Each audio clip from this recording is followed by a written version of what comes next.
Vis-tu une vie par défaut? Bonjour, c'est Béry, je suis content de te retrouver pour ce nouvel épisode, pour ce nouveau contenu, je perds mes mots. Voilà, si tu ne connais pas encore, si c'est la première fois que tu tombes par hasard ou on t'a conseillé sur ce contenu, ce podcast, je m'appelle Belrix, entrepreneur investisseur, j'aide mes clients, je t'aide aussi à travers mes conseils à augmenter tes ventes, à devenir un meilleur entrepreneur, un entrepreneur libre, un entrepreneur qui n'est pas esclave de son business. Je t'aide aussi à devenir un investisseur. Un investisseur, même si tu es salarié, ça va te permettre surtout d'avoir des revenus complémentaires. Comme ça, tu ne vas pas trembler dans la période des entretiens annuels, quand tu espères une petite augmentation, tu ne sais pas à quelle sauce que tu vas être bouffé. Ben voilà, c'est pour ça que je fais ce contenu. C'est pour t'aider à gagner en liberté. C'est ça, l'indépendance financière, la liberté financière, la liberté de faire ce qu'on veut. Moi, par exemple, je consomme mon temps comme je veux. Là, maintenant, je décide de te donner ce contenu, de t'offrir ce contenu. Eh ben voilà, ça me fait plaisir. Donc, si ça t'intéresse ce genre de contenu, n'hésite pas à t'abonner. C'est très simple, tu t'abonnes sur la plateforme de ton choix. Où tu te trouves, c'est diffusé sur YouTube, SoundCloud, enfin iTunes, enfin bref, tu as le choix. Et puis, choisis un des cursus que je t'offre. Alors, j'ai sorti un cursus il n'y a pas si longtemps sur la création d'une plateforme de formation en ligne. Donc, n'hésite pas à le faire, tu trouveras ton compte. Donc, justement, cet épisode, c'est plus un épisode d'indépendance financière, de développement personnel. Est-ce que toi, tu vis une vie par défaut? Quand je dis que tu vis une vie par défaut, est-ce que tu as conscience de toi? Alors peut-être que je vais rentrer dans les débats philosophiques, mais est-ce que tes choix, le métier que tu fais, c'est toi qui l'as choisi? Ou est-ce que c'est un choix que tu as fait par défaut, au hasard de la vie? On t'a dit, tu as postulé. Est-ce que... Alors, il n'y a pas de mal. Il y a certaines personnes, ils sont heureux comme ça. Et il y a certaines personnes, voilà, qui sentent qu'il y a un truc, qui sentent qu'ils sont dans la matrice, qui sentent qu'il y a un script et ils veulent sortir du script. Moi, je le sentais parce que, effectivement, depuis la nuit des temps, et depuis justement le 19e siècle avec l'ère industrielle, on t'a toujours appris qu'il faut bien travailler à l'école, avoir de bonnes notes pour trouver un bon travail. Donc, il y a des gens qui se posent même pas la conscience. Je connais des gens comme ça. Ils savent pas ce qu'ils veulent faire. Ils ont pas de vocation. Ils vivent. Et par malheur pour eux, je dis par malheur, parce que voilà, quand tu es mauvais élève, tu réfléchis. Qu'est-ce que tu vas faire? Qu'est-ce que je peux faire? Mais quand tu es bon élève, et j'étais bon élève. Alors, j'étais bon élève. Il faut dire ça vite, tu vois. J'avais qu'un truc où j'excellais, c'était l'informatique. Ensuite, j'étais moyen. Mais je connais des gens qui sont très bons élèves, qui se débrouillent, ils ont 14, et puis ils ont tellement d'aptitudes qu'ils ne savent pas quoi faire, quoi choisir. Donc de mon temps, je ne sais pas si c'est le cas aujourd'hui, on te disait, ouais bon, tu sais quoi, tu passes en 6e, prends 6e latin, ça va te donner plus d'options. Alors 6e latin, c'est pour ceux qui voulaient. Après moi, je t'avoue que je n'ai pas fait ça. Mais j'ai pris, voilà. Ensuite, alors je ne sais pas si ça existe encore, 6e latin. Il y a 4e, anglais renforcé, 4e latin, tout ça. Comme ça, tu sais que c'est pas n'importe qui, il y a une petite sélection. Tu vas, et puis voilà, tu seras parmi les bons. Ok. Ensuite, voilà, tu sais pas de quel lycée tu veux aller, mais bon, ce lycée-là a une très bonne réputation. Donc vas-y, et surtout, prends seconde qui ne te fermera pas d'autres options. Donc tu prends une seconde générale avec quelques options pour assurer au cas où. Donc il y a des gens qui ont fait que ces choix par défaut.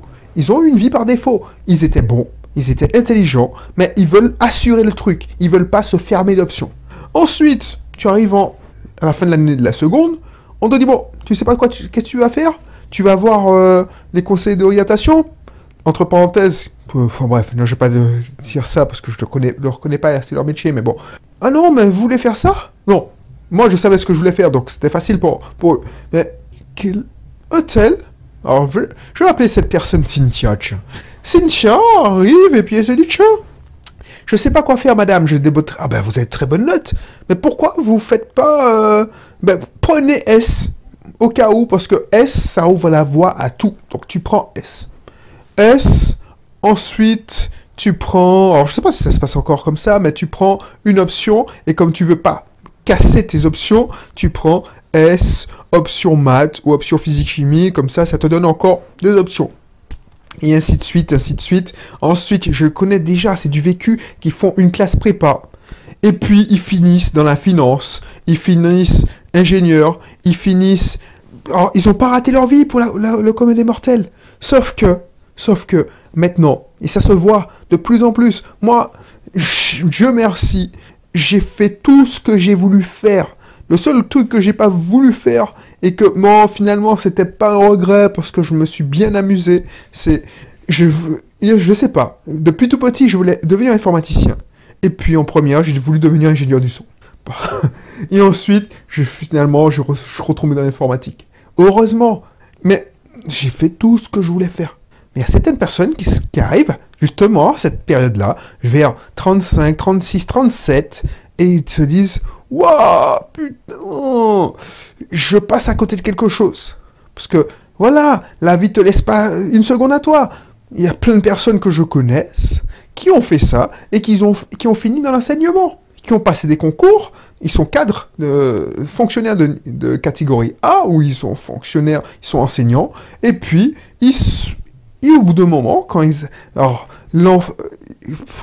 si on reprend l'exemple de Cynthia, Cynthia, je te rappelle, c'est pas quelqu'un qui existe. Cynthia, eh ben, elle a rencontré les enfants, elle a rencontré son charmant mari, ils se sont mariés, ils ont fait une lune de miel, ils ont profité de la vie, ils ont voyagé, en fait, ensuite ils ont fait leur premier enfant vers 25, 26, 27, 28, ensuite le deuxième dans la foulée pour qu'il n'y ait pas trop d'écart, ensuite l'âge monte, 33, 34, et puis 35, voilà, les enfants grandissent, tu les vois pas grandir, 36, et puis boum, voilà, tu te commences à te dire, mais il y a quelque chose qui va pas.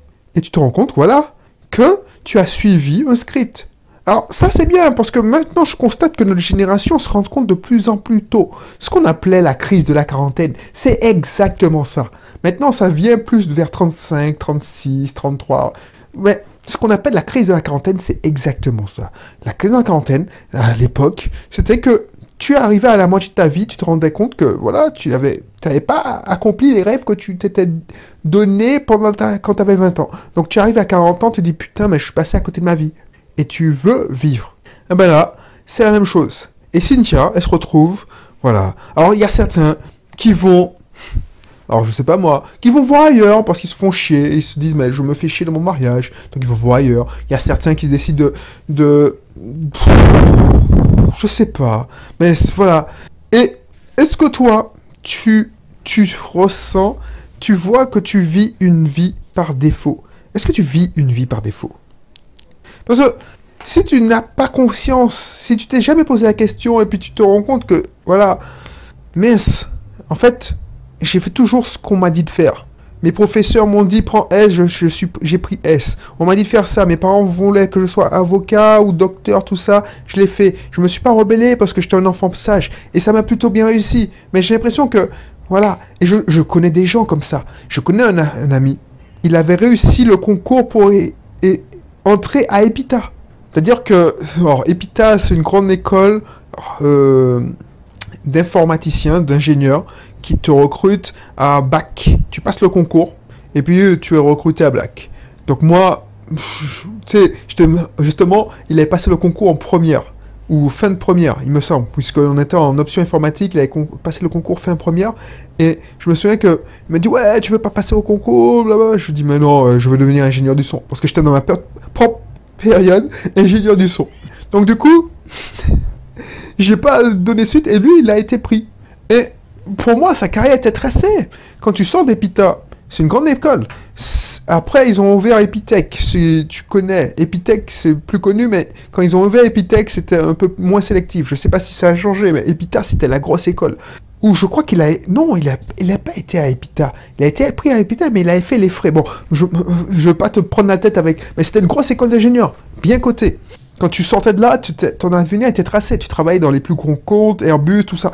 Ben, qu'est-ce que j'apprends? 10 ans plus tard, il a abandonné l'informatique et est devenu photographe. C'est exactement ce que je disais. Et j'ai plein d'exemples comme ça. Parce que il a pris conscience de lui. Quand tu n'as pas conscience de toi, si tu n'as pas conscience de soi, quand tu te contentes d'obéir, de faire ce qu'on te dit, sans réfléchir, tu vis dans la matrice, dans le script. Alors, il n'y a pas de mal. Il y a des gens qui sont heureux. Mais il y a des gens qui font des burn-out. Des gens qui font le burn-out parce qu'effectivement, ça occupe le temps d'avoir des enfants, tout ça. Mais si tu lèves pas... Quand tu lèves ta tête et puis... tu sors ta tête du guidon et tu te rends compte que, voilà... t'as pas pris la peine de vivre ou tu as raté quelque chose dans ta vie, eh ben, tu commences à devenir... tu commences à déprimer. Et je connais des gens qui dépriment. Alors, je fais pas cette émission pour que tu déprimes, hein. Loin de là. C'est que je veux être sûr que tu as pris conscience de toi-même, de tes désirs. Pas de tes désirs, genre je veux une Ford Mustang ou je veux une Ferrari, une Lamborghini. Alors si c'est tant mieux. Mais tes désirs, genre... Est-ce que j'ai fait exactement ce que je voulais? Est-ce que j'ai accompli mes rêves? Est-ce que j'ai essayé au moins? Est-ce que je ne me suis pas contenté de jouer la sécurité, de jouer la défense? Je ne suis pas en mode offense. Ça, c'est le pire. C'est le pire. Et c'est la meilleure façon de rater sa vie, de passer à côté de sa vie. Je t'ai déjà dit, si tu m'écoutes pour la première fois, mais je suis sûr que tu m'écoutes, je préfère avoir des regrets que des remords. Non, excuse-moi, c'est l'inverse. Je préfère avoir des remords, c'est-à-dire que j'ai fait l'action, j'ai tenté, que des regrets. Parce que c'est trop chaud. C'est trop chaud. Donc voilà, c'est ça que je voulais te dire aujourd'hui. Je ne veux pas épiloguer, mais est-ce que tu vis une vie par défaut? C'est ça que je voulais te demander. Et si tu veux en savoir plus, si tu te demandes, ouais, effectivement, j'ai envie de profiter, j'ai envie, mais je peux pas, je suis coincé parce que j'ai contracté des crédits, parce que c'est ça, la vie, le script te demande, de contracter un crédit, achetez votre résidence principale, demandez un crédit pour que, voilà, le script veut ça, que tu veuilles avoir ta résidence principale, une villa, une maison de plein pied, une maison où tu vas entamer des travaux, tu vas passer vers 28, 29, 30, 32, 33, tu vas acheter une maison, les enfants, tu voudras qu'ils courent l'été, donc il faudra un jardin, pourquoi pas une piscine, mais tout ça, ça t'embête. Et quand tu vas dire ça, tu vas raconter ça à ton boss, à ton entreprise, tu penses bien que les gars, ils seront contents pour toi, parce que tu peux pas partir du jour au lendemain. Tu seras obligé de fermer ta bouche quand on va te dire que non, tu n'auras rien cette année, tu n'auras pas d'augmentation. Donc, si tu veux, justement, parce qu'il n'est jamais trop tard, pour améliorer, pour commencer à réagir, je te dis pas d'abandonner ton boulot, parce que finalement, il y a des gens qui sont bien dans le cadre que le système a choisi pour eux. Parce que être libre, être indépendant, être libre, c'est pas tous les jours. Effectivement, tu es libre, mais de temps en temps, il se passe des choses et tu ne peux pas te reposer sur ton boss, ton entreprise. Il n'y a pas de filet. Alors oui, il y a des filets, je ne veux pas te mentir, mais c'est toi-même qui devras te créer tes propres filets. C'est ça que je voulais te dire. Donc voilà. Donc, je te laisserai donc l'autoroute du succès. Parce que si tu sais pas que ça existe, des moyens d'avoir des revenus complémentaires, de changer de vie, de devenir pas... je te dis pas de t'abandonner comme moi, de vivre en mode extrême liberté financière, tout ça. Mais quoique, c'est super bien, je te le garantis. Je peux pas te décrire ce que je vis. Il faut le vivre pour le croire. Et je te laisserai justement l'autoroute du succès. Comme ça, tu verras qu'il y a d'autres moyens de mettre le beurre dans les épinards et de te créer tes propres augmentations. Voilà, je te mettrai aussi le lien pour mon club, parce que ce club-là, c'est le meilleur moyen. C'est le meilleur moyen, justement, d'améliorer son contenu, son style de vie, son mode de vie. C'est le meilleur moyen de choisir la vie que tu souhaites mener. Ne plus vivre une vie par défaut. Oui, tu pourras continuer à aller à ton travail, tout ça, mais tu vas pas subir, parce que tu auras autre chose. Tu pourras dire ah oui purée mais non man parce que moi je l'ai vécu, c'est tellement jouissif quand tu penses que ton boss il te dit ouais de toute façon je le domine ce mec, il me mange la main parce que je tiens son augmentation, il te dit ouais fais ça fais ça fais ça et moi je suis respectueux donc oui je fais parce que c'est mon boulot mais je ne fais pas, oui, monsieur, oh, tout de suite, je ferai mon possible, je ne lèche pas le cul comme certains me faisaient. Je ne suis pas obligé de faire des coups de couteau dans le dos. J'allais dire autre chose, mais c'est trop vulgaire. Non, je respecte mes valeurs, je ne fais pas de coups de Trafalgar parce que j'ai pas peur. Je veux pas me montrer, parce que mes actions parlent d'elles-mêmes. Pourquoi? Parce que j'ai une pression en moi. Je n'ai pas besoin de briller aux yeux des puissants. Parce que moi, je suis déjà puissant à mon petit niveau. Parce que mes revenus ne dépendent pas que de mon salaire. Et c'est ça que je veux pour toi. C'est ça que je veux pour toi. Voilà, donc je te laisse cliquer. Tu t'inscris dans le club. Je serai heureux de te retrouver. Et la première leçon, c'est mieux apprendre pour mieux réussir. Parce que c'est hyper important. Et puis, tu auras des contenus chaque semaine, une formation ou un bout de formation. Je t'apprendrai je sais pas, je t'apprendrai tellement de choses. Je t'apprendrai entre autres à créer des tunnels de vente. Il y aura des parties techniques, il y aura des ateliers techniques, il y aura des ateliers de développement personnel, il y aura plein de choses. Donc n'hésite pas à cliquer. Et puis je te dis à bientôt, allez, bye bye.